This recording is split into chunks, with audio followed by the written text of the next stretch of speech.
আমাদের দাবি সুস্পষ্ট, কাদিয়ানীদের রাষ্ট্রীয়ভাবে সংখ্যালঘু অমুসলিম ঘোষণা করতে হবে।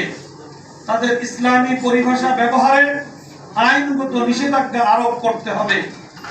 সংবিধানে আকীদায়ে খতমে নবুয়তের সুরক্ষা নিশ্চিত করতে হবে।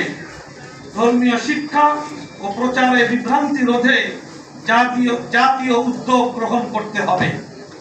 পরিশেষে আমরা সরকার, প্রশাসন, গণমাধ্যম, রাজনৈতিক দল এবং নাগরিক সমাজের উদ্দেশ্যে দায়িত্বহীনভাবে বলতে চাই, খতমে নবুয়তের বিশ্বাস কোনো দলীয় বিষয় নয়, এটি সরাসরি ঈমান এবং ইসলামের মূল ভিত্তি।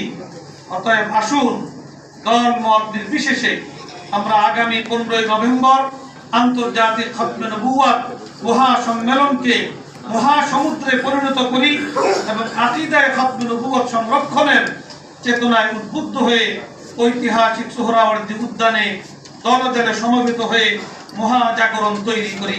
আল্লাহ তাআলা আমাদের সহায় হন, আমিন। ধন্যবাদান্তে আল্লামা আব্দুল হামিদ পীর সাহেব মধুপুর, আহ্বায়ক সম্মিলিত খতমে নবুয়ত পরিষদ বাংলাদেশ, আমির খতমে নবুয়ত সংরক্ষণ কমিটি বাংলাদেশ এর পক্ষে আমি মাহফুজুল হক।